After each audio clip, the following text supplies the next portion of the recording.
y todos los amigos que estáis.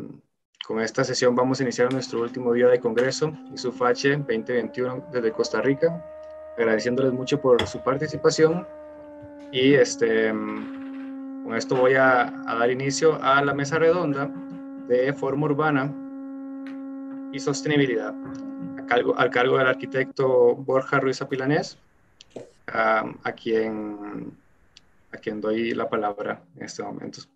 Gracias. Vale, pues nada, buenos días en América, los que estéis en América, algunos, no sé si buenos medios días, y buenas tardes a los que estéis en España o en Europa. Muchas gracias por darme la oportunidad de moderar esta mesa redonda sobre forma urbana y sostenibilidad a los organizadores. Y muchas gracias también a todos los que os habéis animado a formar parte de ella. Tenemos un elenco aquí excepcional para la mesa, con representantes de América y una sobrerepresentación española y masculina, que ya perdonaréis, pero que aunque no estaba planeada así realmente, ha habido algunos cambios de algunas sustituciones, pero en fin, espero que sea del gusto de todos los que estáis hoy por aquí. Y bueno, como somos tantos, porque estamos ocho participantes y tampoco hay tanto tiempo, espero que nos parezca mal que a la vez que voy presentando a cada uno de los participantes, ya entonces les lance una primera pregunta. Y luego contamos entonces con hacer esta primera ronda en unos 45 minutos más o menos, de modo que pueda haber tiempo para que desde vuestros sitios donde estéis escuchando podáis plantear preguntas en el chat para poderlas trasladar a los participantes en la mesa. Y yo por mi parte, pues si todas las preguntas, o sea, si hay preguntas por parte del público, pues les daremos prioridad a estas, y si no, pues plantearé yo algunas, y si no, también animo a que podáis interaccionar un poco más entre vosotros, si es que os apetece. Sin más, muy brevemente, bueno, el gran tema, ¿no?, en el que estamos inmersos ahora es el de la emergencia planetaria que tenemos, y a la que tratamos, o deberíamos tratar de dar solución, o de disminuir los posibles impactos que parece que están en marcha, y que se avecinan mucho peores, ¿no? Y yo a nuestros alumnos de primero les insisto en que nosotros, como profesionales del diseño, el proyecto, la gestión del entorno construido, del desarrollo de las ciudades y de la ocupación, porque no sé si podemos permitirnos ya el calificativo de ordenación del territorio, ¿no? Tenemos una gran responsabilidad, y en esta mesa pues vamos a abordar distintos aspectos de cómo esta relación entre forma urbana y sostenibilidad podemos o deberíamos aprovecharla para tratar de conseguir alcanzar esos objetivos de desarrollo sostenible que las Naciones Unidas, a modo ya global, ¿no?, planetario, nos han planteado, se han planteado a nivel internacional. Así que bueno, empiezo directamente, si os parece, con Javier Monclús, que algunos ya le conoceréis, sobre todo si estuvisteis también en la primera sesión, en primera sesión plenaria. Es catedrático emérito de la Universidad de Zaragoza y director de la revista Azar, y ha sido profesor visitante en numerosas universidades europeas y americanas. Fue coautor del Master Plan para la Exposición Internacional de Zaragoza 2008 y director de su plan de acompañamiento, y además desde el año pasado pues es presidente de ISUFACHE, de la que también fue miembro fundador en su momento. Así que, bueno, Javier, entrando ya en materia, el ODS 11.7, dentro del tema general de sostenibilidad de ciudades, el tema ciudades nos insta a proporcionar, dice, acceso universal a zonas verdes y espacios públicos seguros, inclusivos y accesibles. Y es un tema en el que estáis trabajando últimamente, los últimos años, al menos que yo tenga noción de ello, desde tu grupo de investigación en la Universidad de Zaragoza. Y te preguntaría eso, ¿qué papel puede jugar aquí la morfología urbana y cómo podemos asegurar el acceso a espacios públicos de calidad a toda la población, ¿no?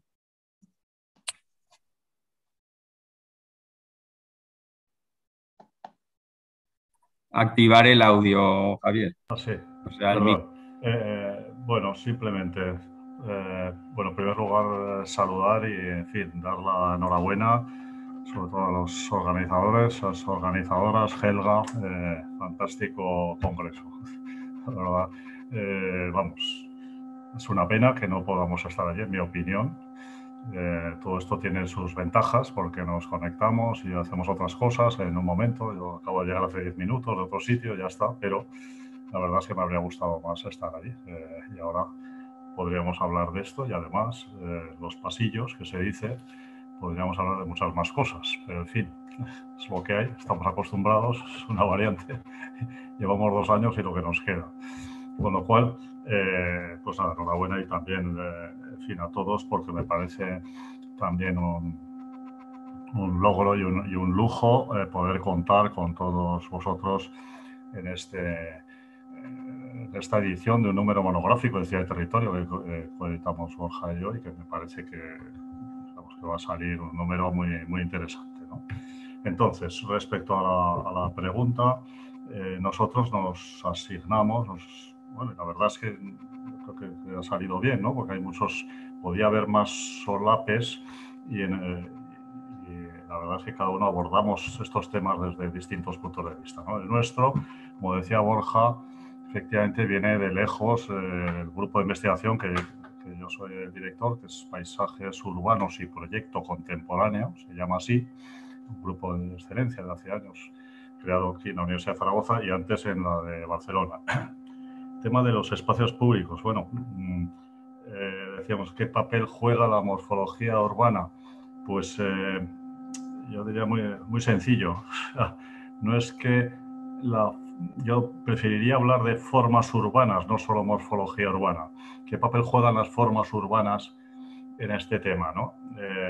Yo diría es que no solamente es que jueguen un papel y contribuyan, sino que nos parece, en mi opinión, los que estamos trabajando en estas cosas, nos parece fundamental para buscar las buenas formas urbanas. O sea, esa búsqueda de las buenas formas urbanas. Bueno, el otro día decía en la conferencia inaugural que, en fin, hay muchas novedades y hay otras que vienen de lejos. Es decir, ya desde todo el siglo XX, digamos, desde el principio de la urbanística se busca. Luego, en fin, desde Kevin Lynch a Gordon Cahen a Jangel ahora y todo lo demás, hay una línea ahí muy importante. Entonces, claro, no solamente los ODS hay que garantizar que se pueda acceder a los parques, a las plazas, a los espacios públicos, sino que se pueda acceder en buenas condiciones y que estos tengan calidad. En las ODS más genéricos no se habla de calidad, pero luego de la Agenda de Naciones Unidas, la Agenda de la Unión Europea y la Agenda Urbana Española va desarrollando esos temas y pone énfasis cada vez más, afortunadamente, en la calidad urbana. Y nosotros decimos, bueno, ¿cómo se evalúa la calidad urbana? Entonces, no sé si, Borja, ahora tenemos unos minutos para explicar el contenido del artículo o solamente es una respuesta genérica. No sé, los minutos que nos concedes. No, porque podía presentar, quiero decir, ahora la presentación, no se te oye ahora, no tienes el micro. Borja, no se te oye. Tienes que activar.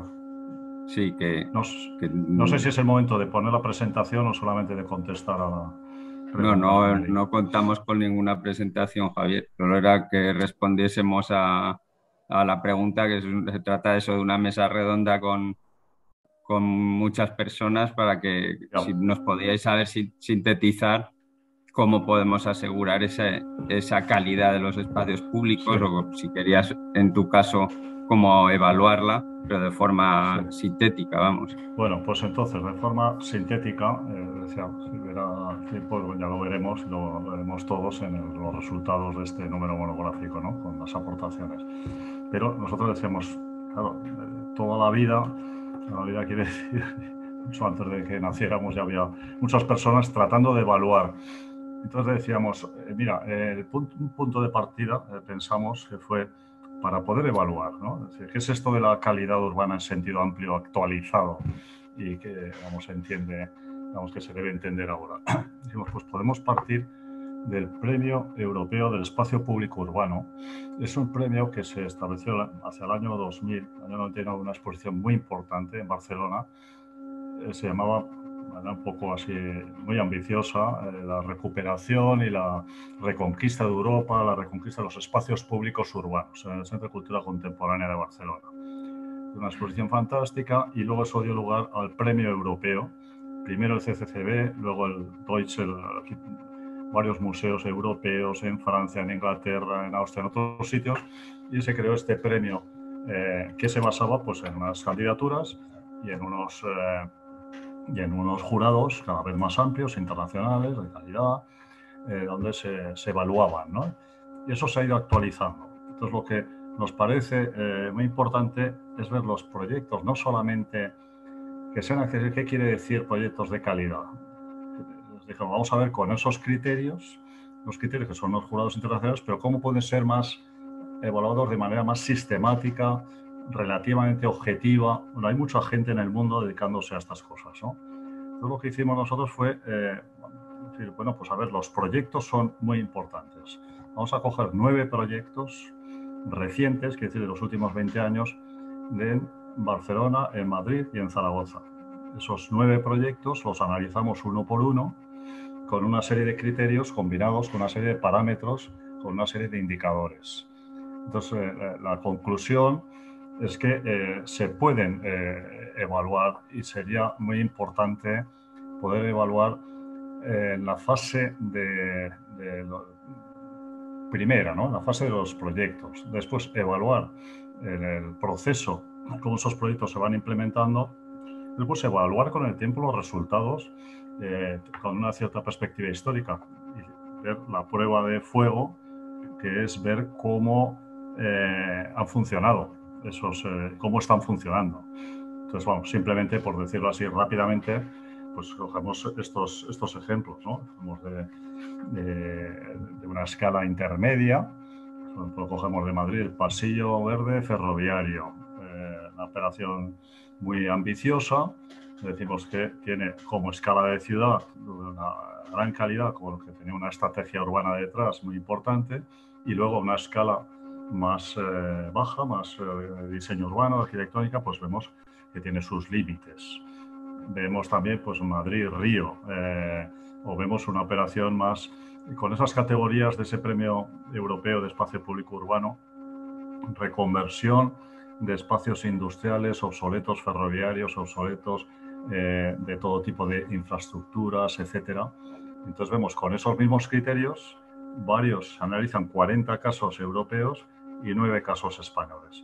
Y la conclusión es que me parece muy importante poner el acento en toda una serie de parámetros que combinan desde Kevin Lynch y desde antes han intentado establecer condiciones de la buena forma urbana aplicada a los espacios públicos y establecemos una serie de diagramas y de conexiones. Esa es un poco la idea y nos parece que es fundamental para poder saber si se avanza en esa dirección o no.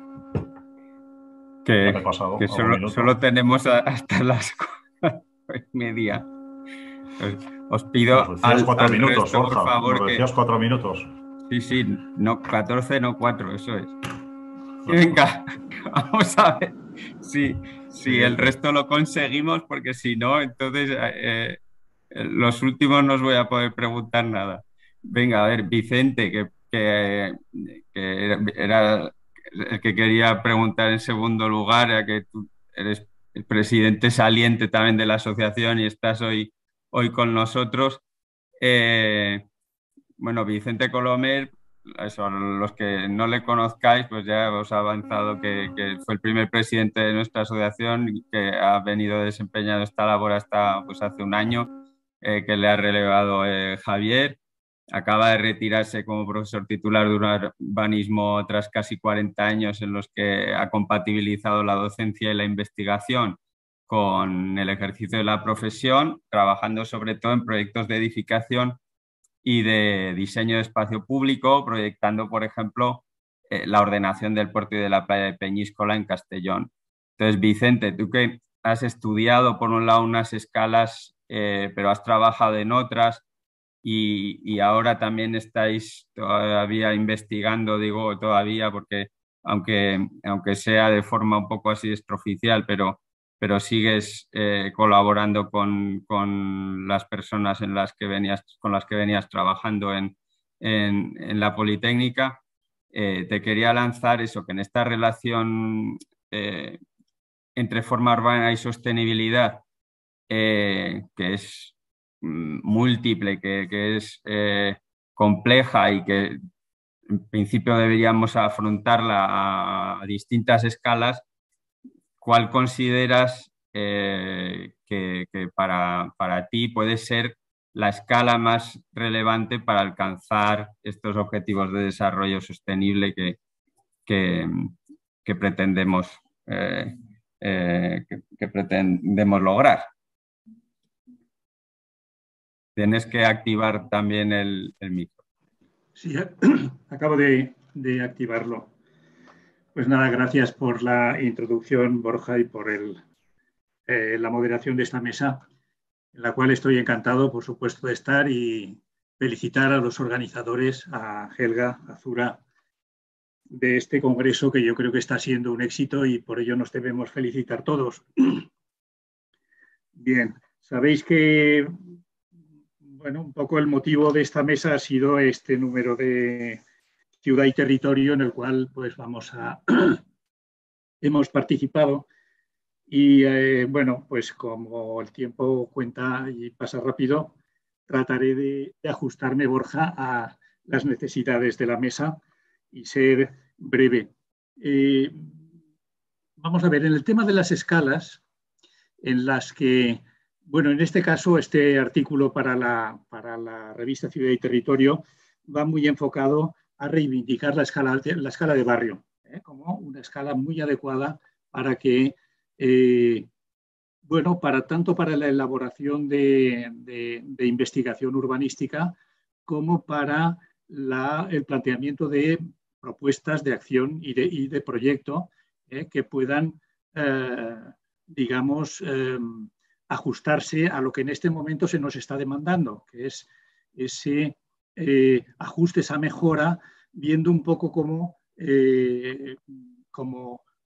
meta esos objetivos de desarrollo sostenible que se han planteado de una manera que sobre todo es muy global y eso es muy importante, ¿no? Que estemos muy de acuerdo en que esos son unos objetivos a los cuales tenemos que aproximar nuestras realidades urbanas y territoriales.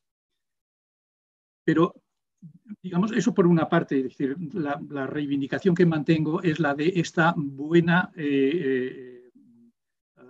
unidad de trabajo que es el barrio, pero a la vez también quería puntualizar de entrada algo que me parece muy importante, que es que yo creo mucho sobre todo en los temas de investigación, sobre todo en los temas de investigación, porque lógicamente los proyectos tienen su ámbito y su ámbito nos lo impone el cliente sea público o sea privado. Pero sin embargo, en la investigación que tenemos la libertad de trabajo sobre bueno, pues el ámbito que creamos más conveniente, cada vez me convenzo más de que es muy interesante aquellos trabajos de investigación que son multiescalares. Es decir, en los cuales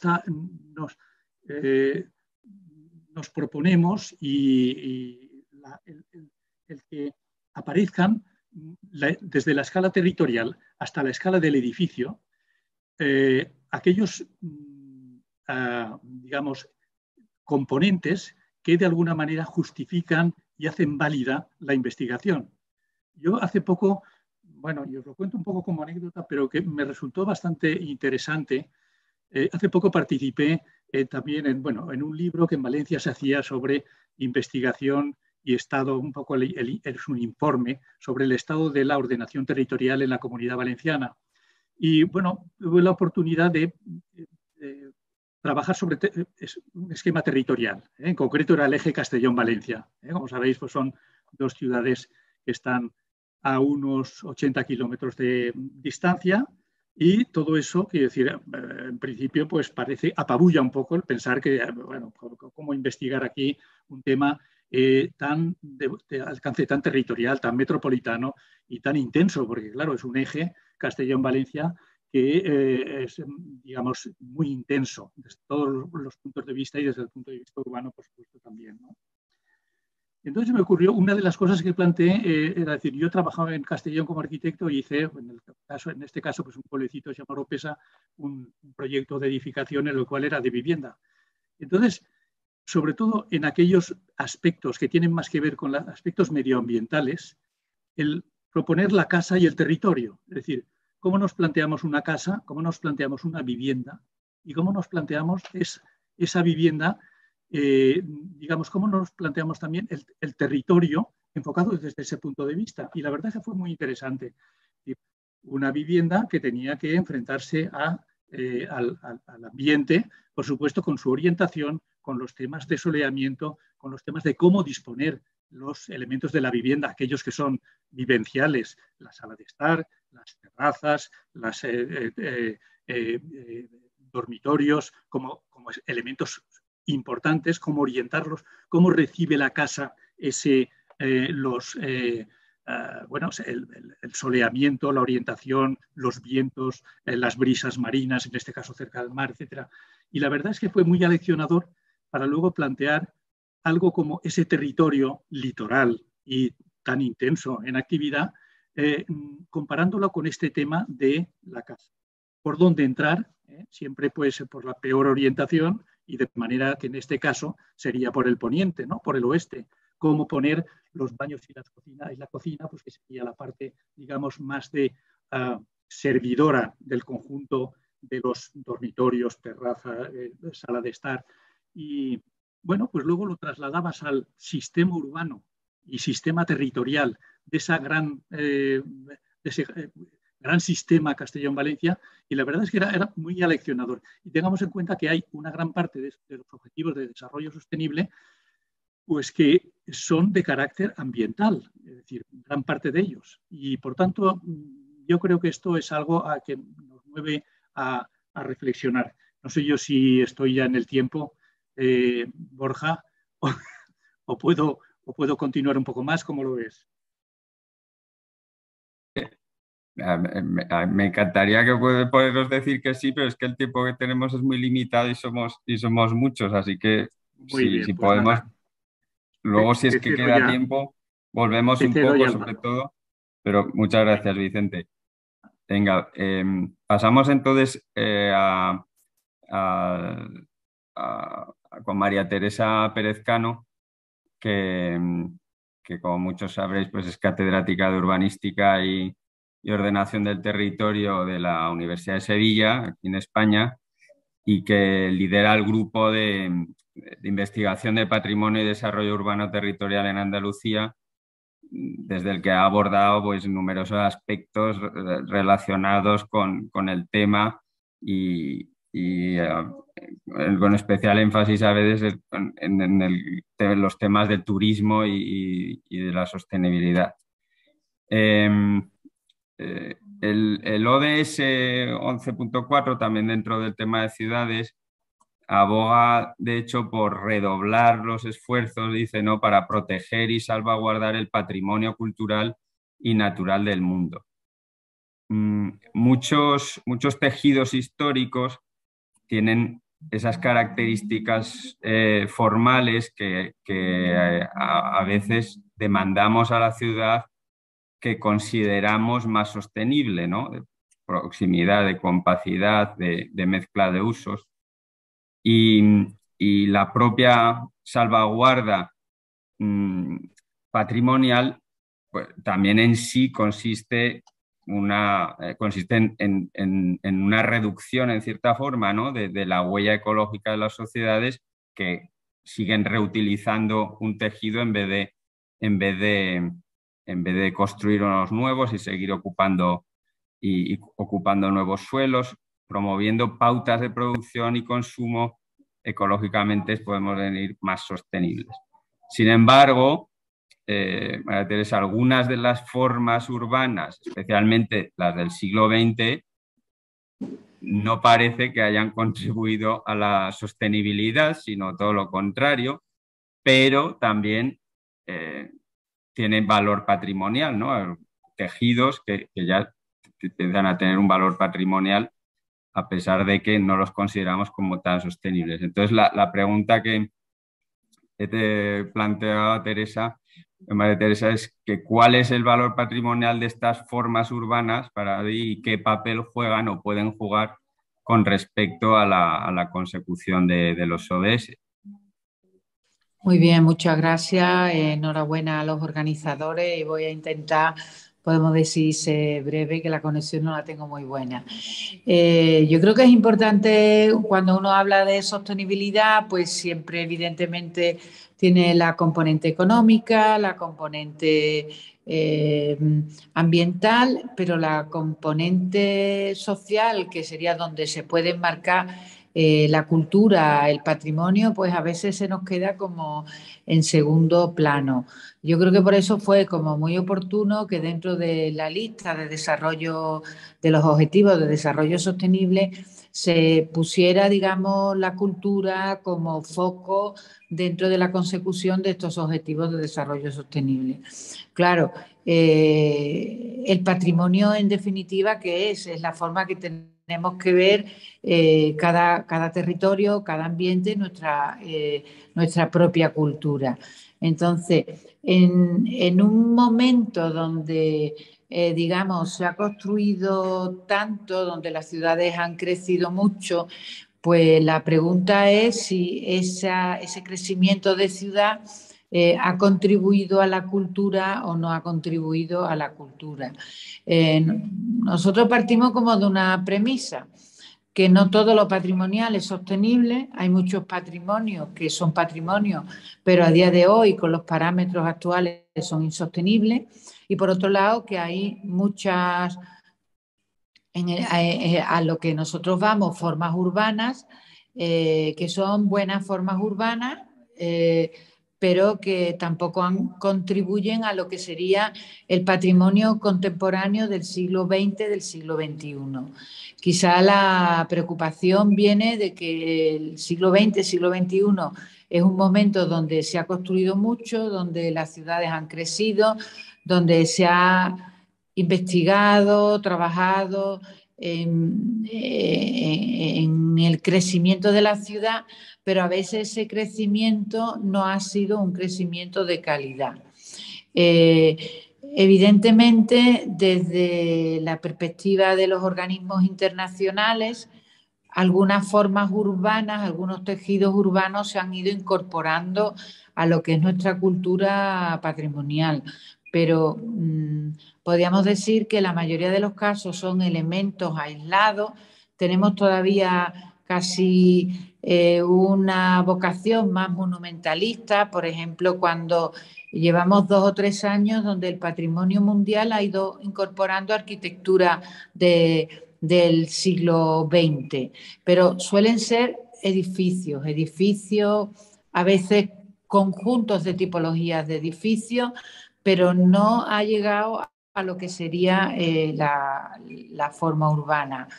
Para mí es un punto de reflexión, o sea, es un punto de cómo nuestra sociedad va a contribuir a patrimonio futuro. Quiere decir, cuando en el siglo XXIII, XXV, por decir, se analice cuál es como sociedad, como generación, cómo hemos contribuido al patrimonio, pues cómo las formas urbanas, cómo determinados, podemos decir, espacios de ciudad se pueden aportar cosas.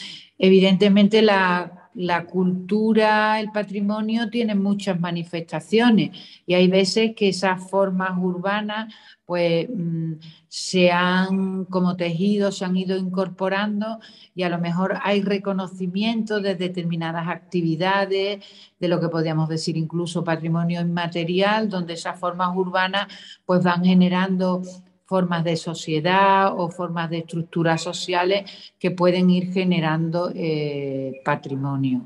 Entonces, pues en el fondo esa es la idea. Desde muchas entradas se pueden conseguir esos objetivos y evidentemente en muchos de ellos lo que sería la cultura y como representante de nuestra cultura, nuestras formas urbanas, pues tenemos que reflexionar si contribuyen, no contribuyen y cómo podemos participar en ese crecimiento del patrimonio de cara a las nuevas generaciones. Yo como los demás, si quieres, sigo, quiere decir, podía ver, digamos, desde aportaciones como pueden ser organismos internacionales, pero bueno, yo creo que hay que ir dando paso poco a poco a los compañeros sí. Y si luego hay ocasión, pues aquí estamos. Gracias, María Teresa. No, además, justo ahora vamos a pasar con Doris Tarchopoulos, que es profesora titular de Planeación Urbana y Regional de la Pontificia Universidad Javeriana de Bogotá, fundadora y directora del Instituto de Vivienda y Urbanismo, y donde ha sido directora de la maestría durante los últimos 10 años, a no ser que esté yo confundido, y si no me corriges, Doris, y que es una experta precisamente en el desarrollo de las ciudades colombianas y en especial en el plan de Bogotá de Le Corbusier, Sert y Wiener, que bueno, puede ser un caso paradigmático de urbanismo asociado al movimiento moderno y del desarrollo del concepto de la unidad vecinal promovido por estas, podemos decir, figuras, ¿no?, de la historia del urbanismo occidental, que fueron protagonistas durante la reconstrucción y el desarrollo en la segunda posguerra. Y te planteo entonces también, Doris, una pregunta un poco en la misma línea, que en qué medida, pero concretando en el caso de la unidad vecinal, ¿no?, este concepto y las formas urbanas bajo las que se ha materializado, pues podemos considerarlo sostenible o no. Gracias, Doris. Bueno, gracias, Borja. En primer lugar, quiero agradecer a Helga y felicitarlos por la organización de este congreso tan fantástico. Siempre es un orgullo desde América Latina que se lleven a cabo este tipo de cosas. Y para las universidades también es muy importante, no solamente las europeas, sino también las latinoamericanas. Igualmente, Alejandro, mucho gusto también y muchas gracias por la organización. A todos mis contertulios, buenos días. Para mí es un placer estar con tantas figuras del urbanismo de la península, pero también de América Latina. Y voy a tratar de responder la pregunta de Borja rápidamente. Efectivamente, América Latina se inició en la construcción masiva de ciudad y en la construcción masiva de vivienda de la mano de los modelos de arquitectura moderna inspirados en los CIAM y sobre todo en los grupos de los CIAM que formaron el Departamento de Asuntos Sociales y de Planeación Urbana y Rural de Naciones Unidas, en la cabeza de un miembro representativo de los congresos americanos, de los congresos internacionales de arquitectura moderna. Allí se hace una investigación muy fuerte sobre qué debe ser la unidad vecinal. Jacqueline Tyrwhitt, el propio Gropius, mucha gente trabaja en la definición en ese sentido, y sobre todo José Luis Sert recibe un contrato específico, con un monto específico y con un objetivo específico, para hacer una investigación en todo, que tengan participación todos los arquitectos CIAM del mundo y que respondan a un cuestionario de cuáles serían las cuestiones cualitativas y cuantitativas y sociales de lo que debería ser una unidad vecinal para actuar aquel concepto que Clarence Perry de algún momento se apropió en la literatura y en la construcción de la ciudad. De alguna manera este concepto de unidad vecinal, y me estoy remitiendo a documentos de archivos que reposan en la colección Sert, o sea, hasta donde yo sé y lo que he investigado, ningún autor ha citado este contrato específico de Naciones Unidas con José Luis Sert, por eso no cito autores como otros que se han dedicado a investigar la acción de Sert. Es un contrato muy particular donde él incluso aplica una encuesta a 67 representantes de los CIAM en distintas partes del mundo para que definan qué es la unidad vecinal. Al final de todo, él está de alguna manera proyectando también la unidad vecinal de Bogotá, y esa unidad vecinal de Bogotá es la que va a marcar la pauta de la acción habitacional del Estado en Colombia, y consiste en partes de los sectores, o sea, los sectores de Le Corbusier están compuestos por unidades vecinales, ¿cierto? Que José Luis Sert en el plan de Medellín lo llama distritos, y ese sector está rodeado de vías de escala urbana, y las únicas vías que entran a esa unidad vecinal son las vías barriales. Y esas vías barriales llevan al acceso a las viviendas, pero al mismo tiempo llevan a un espacio público de grandes dimensiones calculadas en función de la densidad de la unidad vecinal, donde están las escuelas, las guarderías, los colegios, los comercios, las canchas deportivas, los centros de salud y la representación de la administración de la ciudad. Básicamente, no traje imágenes, pero básicamente lo que ellos proponen es que la población que viva en esa unidad vecinal de código abierto, al estar inserta en un distrito, en el plan de Medellín, o en un sector de Le Corbusier, en el plan de Bogotá, pueda alcanzar y resolver su vida cotidiana en 15 minutos. Algo que ahora pues está absolutamente de moda. Pues este asunto de la unidad vecinal fue contrastado en una investigación que llevé a cabo en los 2000 sobre la calidad de la vivienda que se estaba produciendo el Estado colombiano en el esquema de mercado, porque se desmontaron las instituciones del Estado y es el mercado ahora que soluciona el problema de la vivienda. El Estado solamente da un subsidio, es el promotor privado el dueño de la tierra, es el promotor privado el que desarrolla el proyecto y es la banca privada la que coloca la hipoteca. Por lo tanto, la calidad se desdibujó. No obstante, en ese modelo estadístico, validado estadísticamente para medir la calidad de la vivienda, no solamente a la escala de la casa, sino también a escala metropolitana, porque también se medía los asuntos que tienen que ver con la localización y el acceso al transporte, al trabajo y a los equipamientos metropolitanos. Nos dimos cuenta que básicamente las unidades vecinales que todavía quedaban de rezagos de la acción habitacional del Estado en la ciudad, todavía tenían cuestiones cualitativas importantes. Eso en cuestión de números, o sea, de estadísticas, de índices de calidad. Construimos un sistema de evaluación de la calidad y para ello, pues, revisamos toda la literatura, por ejemplo, de los morfologistas británicos, Mike James, que es famosísimo, que se pregunta si la ciudad compacta es absolutamente sostenible, en Oxford Brooks. Incluso se llega a meter con la sostenibilidad de la ciudad latinoamericana.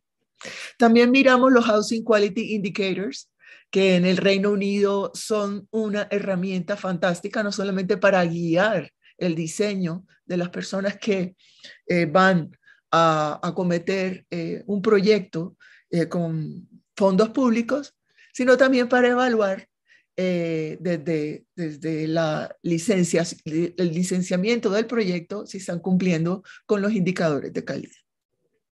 Últimamente, con el grupo de Quito Papers, con Richard Sennett, Saskia Sassen y Ricky Burdett, bueno, Ricky no participó en esto, estuve evaluando la cuestión de la calidad en la banlieue de París. Y obviamente esas unidades vecinales tienen un concepto totalmente distinto a la unidad vecinal planteada por José Luis Sert y Le Corbusier para el Plan de Bogotá. Y lo hablábamos con Richard Sennett, sobre todo alrededor del concepto, de su concepto de ciudad abierta. Básicamente de lo que se trata es una ciudad donde hay una continuidad del tejido, donde hay un concepto de vecindad, donde hay unas amenidades en el recorrido de esa ciudad, no son ciudades dormitorios, y donde las personas tienen, uno, lugares de encuentro para donde satisfacen sus necesidades cotidianas de proximidad, y donde de alguna manera si hay un transporte público potente que en Bogotá todavía no lo tenemos, es posible incluso abandonar el automóvil.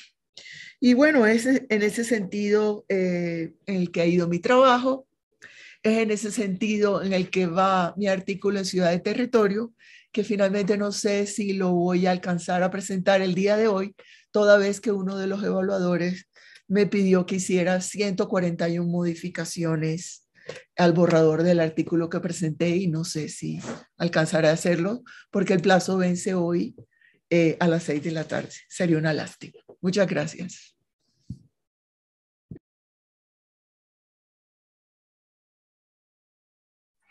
Muchas gracias, Doris. Y seguimos adelante con Francesc Peramiquel, que es profesor titular del Departamento de Urbanismo y Ordenación del Territorio de la Universidad Politécnica de Cataluña, que fue jefe del Servicio de Ordenación del Territorio del Ayuntamiento de Badalona durante más de 20 años y que también ejerce la profesión desde su despacho, ¿no? Desde que supongo casi acabó la carrera, ya me corregirás, Francesc, si me equivoco. Bueno, Francesc, la consecución de los ODS parece más sencilla desde la ciudad más compacta y diversa, sin embargo, pues una gran parte de la ciudad contemporánea se ha construido y se sigue construyendo desde parámetros opuestos, dando como resultado pues lo que Indovina ha denominado ciudad difusa, o la postmetrópolis de Soya, o la metápolis de François Hacher, en fin. No sé si es posible, porque vosotros estáis haciendo algunas propuestas en este sentido, hacer más sostenible esta otra ciudad. ¿Qué proponéis al respecto? Sí, Buenas tardes a todos. Muchas gracias por darnos la oportunidad de presentar estos trabajos que hemos venido realizando con Carlos Llop y Mariana Cervera para el número de la revista Ciudad y Territorio. Y bueno, voy a intentar brevemente presentar un poco lo que es el contenido del artículo y 4 ideas que me parece que son interesantes para este propio debate. Bien, yo quisiera, para empezar, plantear una cuestión que viene a colación de la propia pregunta, ¿no? ¿Es posible hacer sostenible esta otra ciudad? A mí personalmente se me hace difícil entender la ciudad de un modo dual, es decir, que exista una ciudad una u otra, que de alguna manera podamos todavía entender, diríamos, fenómenos que seguramente eran de antaño, pero que a día de hoy, en un mundo prácticamente de carácter y en su dimensión global como un mundo urbanizado, lo que creo es que de lo que deberíamos hablar son, diríamos, de niveles de urbanización y de urbanidades diversas. En realidad, vivimos en un mundo en donde los criterios de urbanización que tradicionalmente se habían dado lugar a la confección de nuestros reconocimientos urbanísticos de legislaciones se dan en todas partes. Por tanto, de alguna manera creo que habría que cambiar la mirada para entender este territorio. Diríamos que todo él es ciudad con estas, diríamos, diversos niveles de urbanización y urbanidades diversas. Y esto me parece que esto es importante, porque en el fondo el problema no es entender que la ciudad la vamos a igualar, me da igual que sea por arriba como por abajo, sino en reconocer las identidades particulares de los fragmentos que la componen. Aquí es donde nace esta idea de la poliurbanidad, que es una idea que de alguna manera lo que quiere es reconocer esta diversidad de situaciones específicas en las cuales la intervención, diríamos, se hace posible. En este sentido, lo que quisiera destacar es los lugares de la intervención. Los lugares de la intervención que nos interesan son los territorios precarios, los espacios las situaciones vulnerables, los territorios frágiles, las condiciones periféricas, en definitiva, que no es tanto, diríamos, una cuestión de posición, y insisto sobre esto, como una condición que normalmente viene caracterizada por la situación, diríamos, de deficiencias en su mayor parte y de déficits en algunos otros casos. Y matizo la palabra deficiencias de déficits porque seguramente en la ciudad occidental la cuestión de los déficits ya empieza a ser un problema menor y en cambio las deficiencias parece que son un elemento que tiende a incrementarse, ¿no? Bien, en este contexto me gustaría también, lo introducimos en el artículo, una discusión sobre la idea de urbanidad, ¿vale? La idea de urbanidad, en el fondo, es una palabra, que también nos lo han discutido los evaluadores del artículo. La palabra urbanidad, si uno se remite a los diccionarios de las reales academias, es una palabra que su significado viene asociado a las reglas de comportamiento social y, por tanto, de alguna manera son los principios que rigen las relaciones entre, diríamos, las personas. Trasladado a la ciudad, de alguna manera la urbanidad se produce allá donde estas relaciones son favorecidas, entendemos como espacio con un alto nivel de urbanidad donde estas relaciones se producen. Y aquí me gusta introducir otro nuevo elemento a la discusión porque seguramente lo que carecen muchas de estas periferias precarias, vulnerables, frágiles, es precisamente, diríamos, de estos espacios de relaciones, de espacios que tienen que ser significativos, diversos y con identidad. Seguramente las poblaciones más tradicionales, menores, etcétera, encuentran en las plazas mayores, en las calles mayores, estos lugares en los cuales se configura la cohesión, diríamos, de la ciudad, ¿no? En las periferias contemporáneas o los territorios periféricos contemporáneos, sean de primera, de segunda o de tercera periferia, que de esto podríamos hablar extensamente, estas condiciones se producen. Esta dificultad por encontrar espacios de encuentro, por encontrar espacios significativos, lugares centrales para la vida de las personas de modo cotidiano, parece que son los elementos como más defectuosos. Lo que se trata, lo que hemos tratado es demostrar una serie de ejemplos en donde lo que se quiere es, de alguna manera, superar estas situaciones. Estas situaciones, diríamos, de aislamiento, de barreras, de carencias, diríamos, de lugares de encuentro, proponemos o hemos propuesto con casos de estudio, algunos que nacen de prácticas proyectuales propias o experiencias personales y otros que serían como más referenciados, intentar encontrar cuáles podrían ser algunos lugares donde estas situaciones se producen, ¿no? Proponemos entre ellas, por ejemplo, diríamos en el caso de los Martínez de Rubí, de la importancia de la transformación de un elemento geográfico que separa, convertido en un elemento central que une dos poblaciones distintas. Cómo superar estas barreras geográficas, que también pueden ser barreras infraestructurales, como en el caso de las autopistas, en proceso de reconversión en la ciudad de París y de reflexión también, diríamos, en el entorno de Barcelona.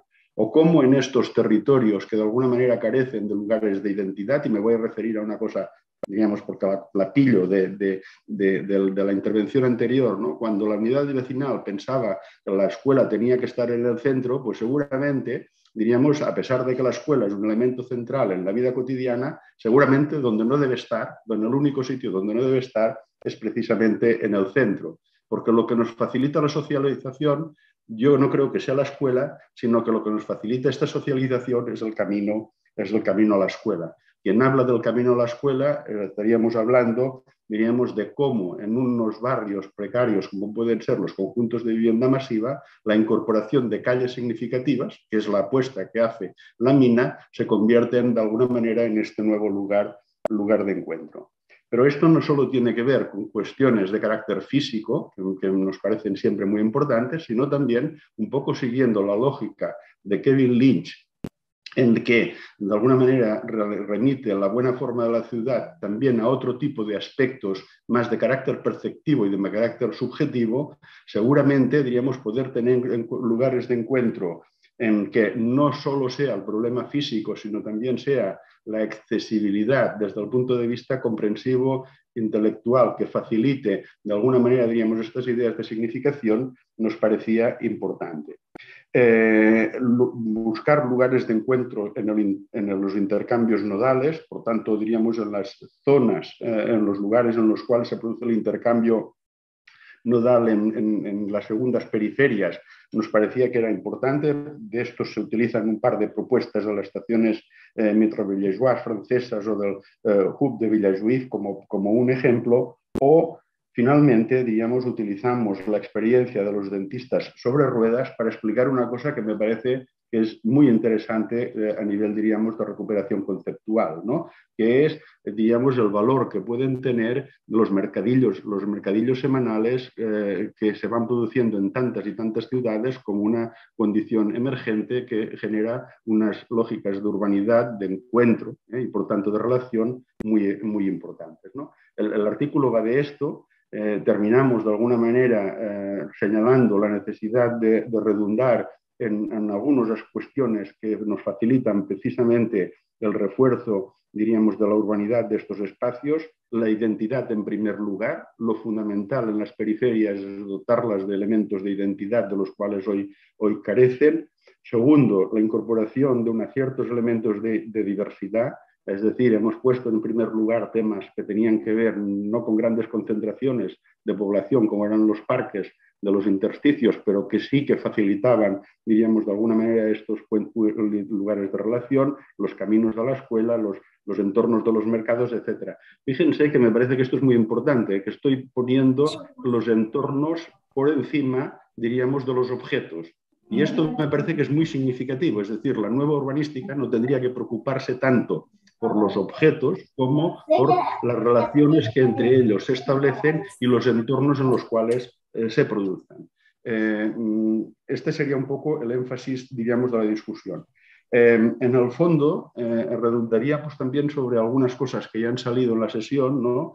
Ponemos en valor la idea, diríamos, de barrio como unidad en la cual seguramente desde el punto de vista, diríamos, de las personas redunda, diríamos, sus espacios de centralidad cotidiana. Esto nos parece enormemente importante y entendiendo que los lugares de intervención lo que tendrían que favorecer, diríamos, es reforzar esta cuestión, ¿no? Reforzar lo local y la interacción entre lo local parece que en un momento post-COVID debía ser, diríamos, una cuestión fundamental. El artículo gracias, en el fondo... Francesc. Sí, perdona que te corte porque sí, vale, queda media hora y quedan 3 personas por intervenir. Muchas gracias, ¿vale? Vamos a pasar, si os parece entonces, con José Rosas, que es profesor titular del Instituto de Estudios Urbanos y Territoriales de la Pontificia Universidad Católica de Chile. Ha recibido el primer premio en urbanismo en la Bienal de Arquitectura de Chile y ha desarrollado numerosos planes urbanísticos como el Plan Maestro de Zanjón, de La Aguada o el Plan Regulador Intercomunal de Copiapó. José, en el ámbito latinoamericano, la urbanización por extensión y dispersión, la segregación social e inequidades espaciales, la mala calidad medioambiental, el alto consumo del suelo y otras cosas como el elevado consumo energético asociado a la movilidad son fenómenos que hoy en día puede que a la vista de artículos y escritos porque yo de primera mano no conozco la realidad latinoamericana, pero que algunos describen como más acusados incluso que en Europa. Entonces, redundando un poco en lo que le planteaba a Francesc, ¿cómo te parece a ti que podemos actuar sobre esta ciudad para hacerla más sostenible? Gracias, Borja. Bueno, muchas gracias a los organizadores, partiendo por Alejandro Jiménez, que me asistió también el día de ayer o anteayer, y por supuesto a Helga en todo lo que ha sido la magnífica organización de este nuevo congreso y encuentro. Como mencioné, también quedamos con la asignatura pendiente, como todos queremos, de estar en Costa Rica, compartiendo en San José, ¿no es cierto?, las buenas relaciones que sus habitantes y sus organizadores nos pueden seguro dar. Y bueno, el tema que planteas, Borja, probablemente es muy importante de conversar, y aquí me alegra que hayan colegas y compañeros como Doris, ¿no es cierto?, o la misma Helga y otros de América Latina, en que podemos poner un poco el acento sobre esa dimensión. Para ser sintético en el tiempo que me ha dado, yo diría que hay un tema cuantitativo que no es menor, es un territorio enorme, como hemos dicho, las distancias no son próximas, son lejanas, y hay que ponerlo en el contexto de que en este continente, desde México hacia el sur, ¿no es cierto?, habitamos cerca ya de 700 millones de habitantes, con un porcentaje altísimo de pobreza y de extrema pobreza, que está en el rango de los 35%, casi de ahí 250 millones de personas están en ese rango, con lo que la pandemia ha acentuado. A diferencia de Europa, ¿no es cierto?, que son una población menor, mucho más consolidada, 450 millones, un 15% de pobreza, o sea, no son comparables. Yo creo que ese es el primer punto que habría que colocar. Lo segundo es que afortunadamente este congreso en América Latina, y que se podrían repetir en otros, ¿no es cierto?, este que ha hecho Costa Rica, Helga, podría colocar un tema de fondo que yo creo que es necesario en nuestro continente, que es colocar el tema de la ciudad en el nivel de discusión y debate político, sociológico, ecológico, ¿no es cierto?, y también arquitectónico, de forma urbana, que yo creo que es lo que menos existe aquí, ¿ya?, en el contexto internacional de discusión. Este continente se ha caracterizado por dos acciones importantísimas con respecto a la ciudad. pero ha sido desde la escritura, la literatura, magnífica, la ciudad de los escritores, y desde la sociología. Pero desde la arquitectura y el urbanismo ha sido muy escasa la colocación del tema de la ciudad en el debate. De hecho, incluso yo diría que sería casi importante, y recojo una idea de Marcial Echenique, en realidad hace muchos años, y Fernando Pérez en una conversación, que podría ser precioso que todas las ciudades y universidades de América Latina nos uniéramos para representar la realidad morfológica o de las formas urbanas, como decía Javier, ¿no es cierto?, que tienen nuestras ciudades. Porque yo creo que ese es el primer problema que tenemos. El problema es que no tenemos una representación, y Doris hablaba en ese sentido de la escala de la unidad vecinal, ¿no es cierto?, unas representaciones suficientemente fidedignas, detalladas, cuidadosas, como decía Sola Morales, que nos permita entender el fenómeno urbano y las lógicas y dinámicas urbanas. Lo que tenemos son visiones unitarias, homogéneas, visiones ideológicas, pero no tenemos una visión de la forma urbana, de la materialidad. No hay planos ni planimetrías de las ciudades del continente, que son ya cerca de 65 metrópolis de 1 a 5 millones de habitantes, que se reducen a esquemas, ¿ya?, y a concepciones bastante, como decía Uriol Buigas, y rindo un homenaje aquí a su fallecimiento reciente, de una ciudad que era vista como una especie de metafísica de la totalidad, y no por las partes, o por los barrios, como ha dicho Vicente o Francés. Es decir, nosotros tenemos una súper asignatura pendiente, no solo con visitar Costa Rica, sino que también con estar conectados con, digamos, representaciones morfológicas de las ciudades latinoamericanas, de las intermedias, de las pequeñas, que nos permita entenderlas.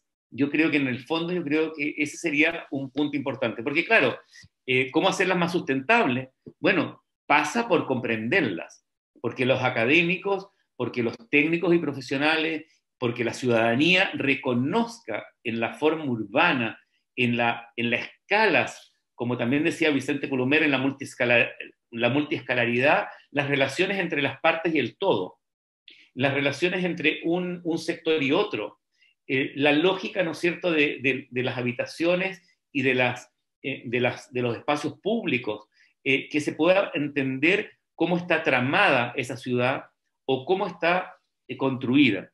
Y fundamentalmente yo creo que hay que hacer un esfuerzo colosal. Creo que en los países hay capacidades técnicas y profesionales y académicas para hacer ese trabajo, y sería cuestión de ponernos de acuerdo para poder representar la realidad que tenemos de las ciudades de una forma que nos permita comprenderla y nos permita actuar en propiedad. Yo diría que fundamentalmente hay una especie de discordancia entre el fenómeno que tenemos y que observamos y su realidad de los hechos y la representación o reflexión que hacemos sobre ella. Y esa discordancia se va a solucionar, y en eso yo coincido con el espíritu que este Congreso tiene sobre la forma urbana, de que es a partir de visibilizar las distintas formas de crecimiento, las distintas formas urbanas, las distintas partes en que se compone una ciudad de estas características, las que nos permitiría poder intervenir y hacerla, no sé si más sustentable, sino que, utilizando lo que dice Busquets, más duradera. Eso. Gracias. Muchas gracias a ti, José, por el ajuste al tiempo y por la claridad de tu respuesta.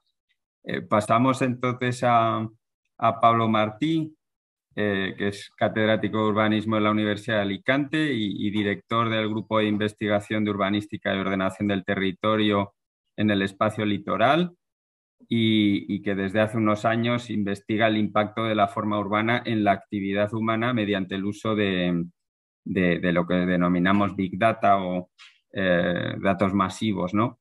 Pablo, la revolución que está suponiendo el uso de datos masivos, que ha irrumpido proporcionándonos novedosas metodologías, ¿no?, en el estudio de la ciudad, sobre todo cuando contamos con datos geolocalizados, ¿no? La investigación con este tipo de datos, que en muchos casos está relacionada con el uso de redes sociales, también en vuestro caso, ¿no? Puede aplicarse al estudio de la relación entre forma urbana y desarrollo sostenible, que es lo que aquí nos ocupa, ¿no? Entonces, ¿qué pueden aportar estos nuevos datos, estas nuevas fuentes de datos, y a qué escalas y en qué ámbitos puede ofrecer más información sobre cómo la forma urbana puede contribuir a la consecución de los ODS? Bueno, lo primero, agradecer a los organizadores y a los organizadores de la mesa redonda, pues la oportunidad y la posibilidad de estar aquí y de estar hoy. Y también felicitar por el Congreso. Yo siempre he defendido que era muy importante, que muy vinculado al área de urbanística y ordenación del territorio, que es la que compartimos muchos de los profesores, pues también hubiera congresos vinculados a la forma urbana, ¿no? Por tanto, felicitaciones a las dos partes.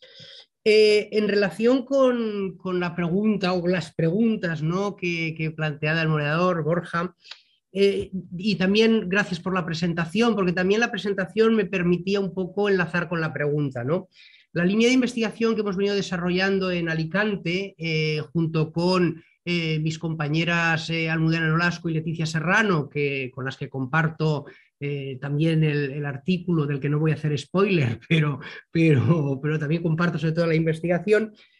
Un poco la idea con la que surgió esta línea, este trabajo, es en identificar cómo los ciudadanos usan la ciudad. Es decir, en la forma física, nosotros somos arquitectos y tenemos una formación bastante morfologista. Yo estudié en Valencia con Vicente Colomer y nosotros tenemos una formación muy morfologista, en el sentido que la forma urbana, como la forma física, ¿no? Ha habido mucho desarrollo. Entonces nos parecía interesante entender cómo los ciudadanos desarrollan sus actividades o desarrollan su vida en esa forma.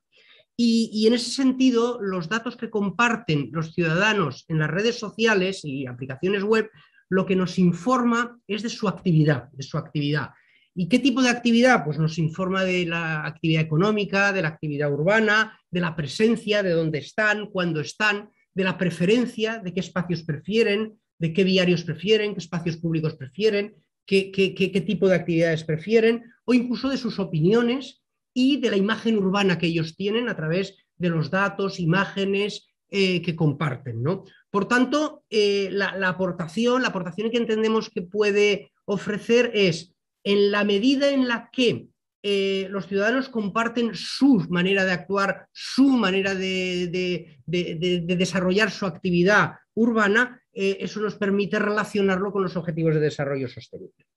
Enlazando con la segunda parte de la pregunta, las escalas, hemos trabajado muy diversas escalas, desde espacio público acotado, ejes viarios, o por ejemplo barrios, ¿no? Y por no extenderme mucho, por poner un ejemplo, ¿no?, de en qué medida estos datos pueden permitir el identificar unidades vecinales, barrios, etcétera, ¿no? Por ejemplo, los datos de la red social Google Places nos permitieron en un momento dado agrupar en función de la distancia dónde estaban las actividades y, por tanto, identificar cuál era o dónde estaban las actividades y dónde se reunían las personas, fundamentalmente. Eso nos permitía identificar cuáles eran los espacios funcionales, esas unidades vecinales o esos pequeños barrios, en el ámbito de las preferencias de los usuarios, ¿no? Y básicamente, por ser breve, porque además quedan menos de 15 minutos, muchas gracias por dejarme participar e invitarme a ello. Y un saludo a todos. Muchas gracias a ti, Pablo, y gracias también por tu concisión y por la claridad de la respuesta.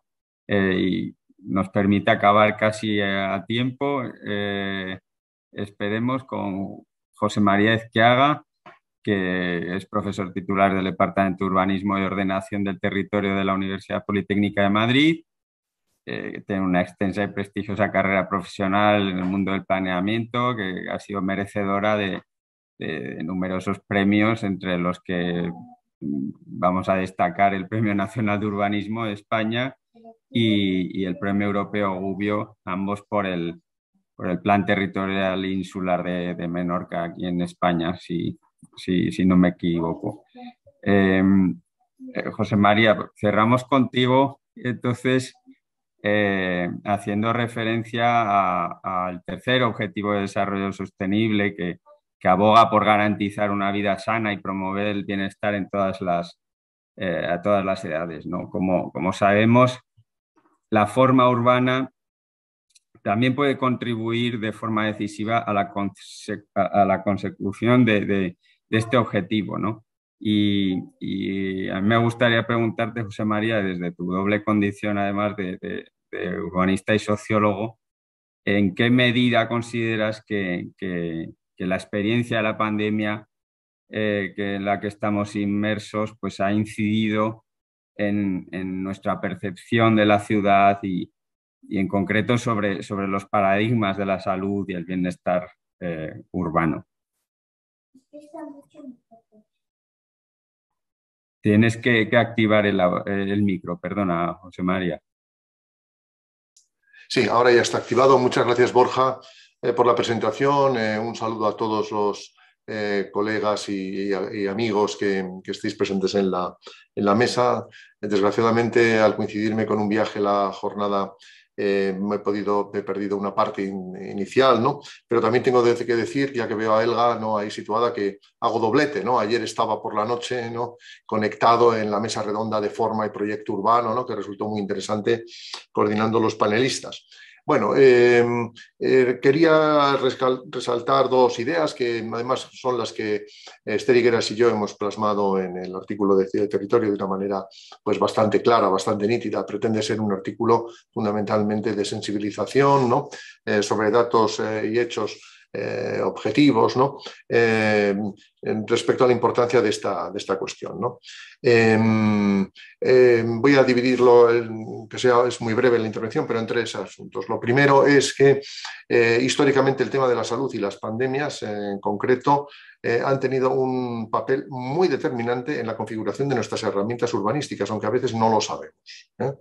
Sí sabemos el episodio muy conocido del cólera de Londres, ¿no?, donde el famoso descubrimiento del doctor John Snow, ¿no?, de que podía ser el vector de esta enfermedad, de esta pandemia, el agua, ¿no?, y no las miasmas, no el aire, como se consideraba entonces, ¿no?, dio lugar a una revolución la que estamos hasta ahora, ¿no? La primera revolución urbanística tiene que ver con la salud y tiene que ver justamente con cuestiones vinculadas a las infraestructuras, ¿no? Cuando Bazalgette, el ingeniero jefe de las obras de Londres, realiza el magno proyecto de saneamiento de la ciudad, ¿no?, está dando lugar, a mi modo de ver, a uno de las fuentes, de los orígenes del urbanismo contemporáneo, ¿no?, que no solo es los trazados sobre el territorio así a secas, sino, a mi modo de ver, en gran medida la infraestructura, ¿no? Hay otro episodio muy conocido que también reiteramos, y es del cual en gran medida todavía vivimos, ¿no? El movimiento moderno en gran medida nace al calor de la pandemia de la época, la tuberculosis, enfermedad incurable y muy temible, vinculada a la pobreza y vinculada fundamentalmente a las malas condiciones de habitabilidad. Por tanto, la arquitectura, para dar respuesta a la pandemia, debía cambiar esas reglas del juego, fundamentalmente apostando por la salud, y la salud significaba entonces, qué casualidad, que nos recuerde tanto a la situación actual, sol y aire, ¿eh? Fundamentalmente cubicaje, ventilación, fin del hacinamiento, es decir, un cambio radical del cual todavía bebemos, ¿no?, y que dio lugar a la arquitectura contemporánea, al movimiento moderno, ¿no?, en gran medida, quitando las cuestiones estilísticas de otro orden, ¿no?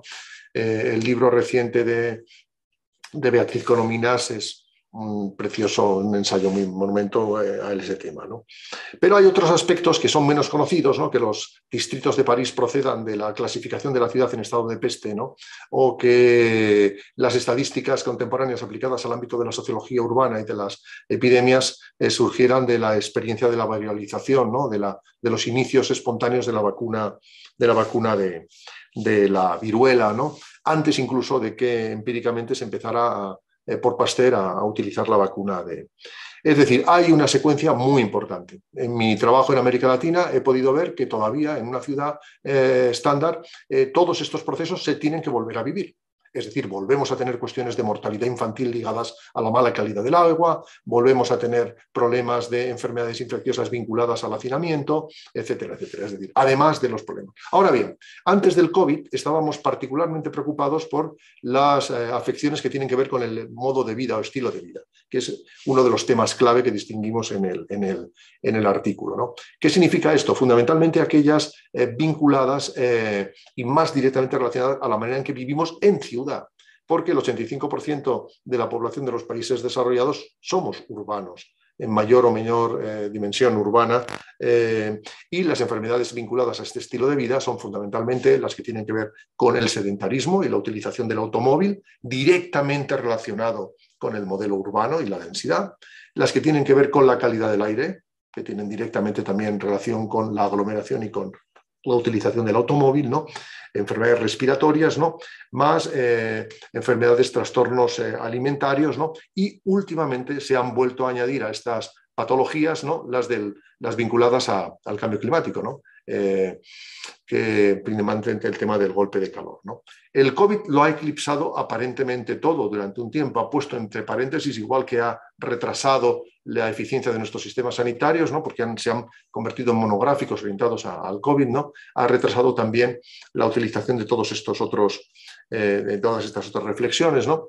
Pero también ha puesto de manifiesto algunos elementos bastante importantes. En primer lugar, la íntima relación entre habitabilidad y salud, ¿no? En el propio COVID se ha vuelto a poner de manifiesto la mala calidad de nuestras viviendas, el aislamiento y mala sintonía de las viviendas con el medio, ¿no? Y por tanto ha puesto de manifiesto también la importancia de recuperar algunos paradigmas del movimiento moderno que cuando en los años 40-50 se extienden los antibióticos, desapareció la preocupación con las enfermedades infecciosas y con ella se fue por el mismo desagüe la preocupación por el tema de la calidad habitacional en los términos clásicos, ¿no? ¿Cuántos jóvenes habitando en barrios, en fin, de Barcelona o Madrid o el Borne o Lavapiés, ¿no? Han descubierto que vivían en semisótanos insalubres, ¿no? Solo cuando tras la pandemia han tenido que recluirse, ¿no? Hay un primer punto interesante en ese tema, reactualizar la cuestión de la habitabilidad, ¿no? Pero hay otro tema que guarda una relación muy directa también con el espacio público. Hemos revalorizado, al vernos negado a la utilización del espacio público, el valor de este ámbito en la ciudad y, por tanto, vuelven a tener una actualización todas aquellas iniciativas vinculadas a la salud urbana, vinculadas al tema de lo que se ha podido llamar el reverdecimiento o la naturalización de la ciudad, etcétera, ¿no? En este sentido, hay un segundo paradigma, digamos, que surge del y es entender la íntima relación que hay también entre no solo habitabilidad, sino también espacio público, verde, etcétera, en el ámbito urbano. Habría un tercero, para no hablar de muchísimos y en una mesa de este tipo tan plural, ¿no? Y tan interesante, ¿no?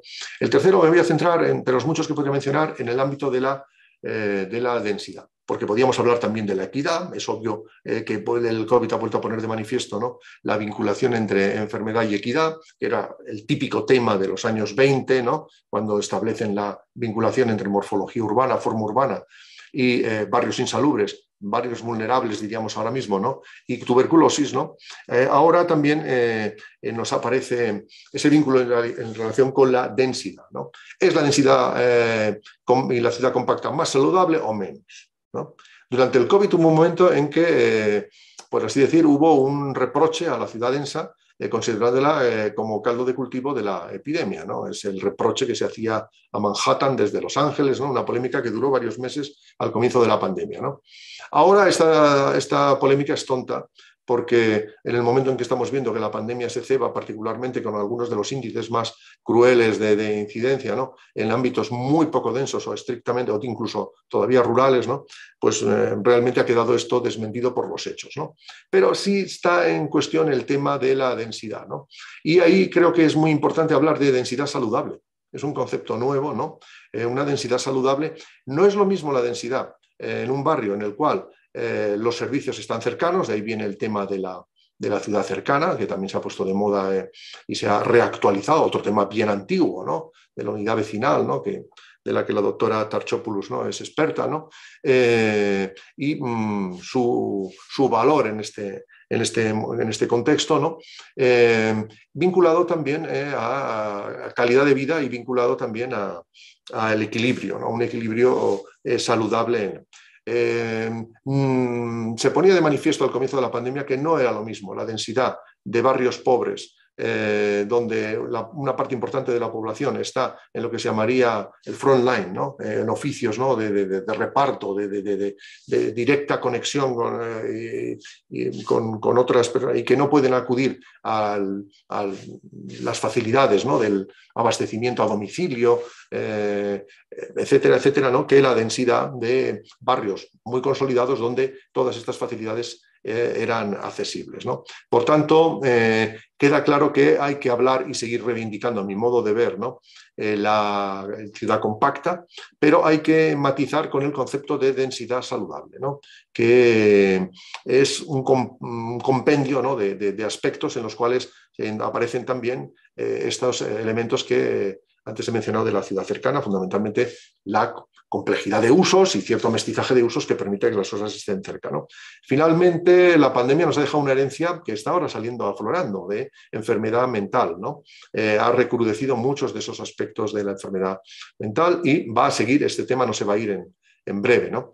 En este punto, la vinculación, el vínculo que la buena relación y comunicación con entre las personas, entre sí, y el propio vínculo con la naturaleza incorporado en la ciudad tiene sobre la salud mental, es un asunto también muy relevante que tiene un recorrido bastante largo, ¿no? No basta hacer reverdecer barrios donde la población o la gente viva aislada, ¿no? Son necesarios vínculos afectivos, vínculos cercanos con otros seres humanos, ¿no? Al mismo tiempo que disfrutar de un medio que también permita esa reconexión con la naturaleza, que objetivamente los estudios científicos más actualizados muestran que tienen una incidencia efectiva, ¿no? Y todo esto es materia del diseño urbano, cada uno de estos puntos, ¿no? Ya me he quedado sin el tiempo, ¿no? Por tanto, voy a concluir aquí, no extenderme ni un minuto más, pero en efecto el diseño urbano puede ser una herramienta eficaz. Es en realidad la conclusión de nuestro texto, ¿no? Hay que empezar a preocuparnos y como tal no es nuevo. El tema simplemente nos llama a otra vez investirnos, ¿no? De la fe en el futuro, ¿no? Y en la mejora de las condiciones de las personas, ¿no? De las que ha gozado el urbanismo y la arquitectura en algunos momentos estelares de su historia reciente, ¿no? Quiero recordar ese momento también de guerras, ¿no? De la eclosión de la vivienda social en Europa, ¿no? De la reflexión que replantea el conjunto de lo que se entiende por habitabilidad y vivienda en el conjunto de estos países, ¿no? Para adaptarlos a las circunstancias actuales. Ni hablo de la resiliencia ni otras cuestiones, ¿no? Pero creo que el tema al menos ha quedado sugerido en la revista, que es suficientemente relevante como para que algún día merezca, un día no muy lejano, un monográfico en el que podamos participar desde cada una de nuestras perspectivas. Pues muchas gracias. Venga, muchas gracias a ti, José María. Muchas gracias a todos. No sé cómo, pero lo hemos conseguido. Son y 29 y lo único que lamentablemente no nos queda tiempo para abrir el debate, pues la organización me está diciendo que sí que tenemos que cerrar. Parece que nos ha seguido bastante gente, ha estado conectada a la mesa, así que muchas gracias a todos los asistentes y bueno, yo quería cerrar diciendo que los que se hubiesen quedado con ganas de más, pues que estas contribuciones, estas pequeñas, ¿no?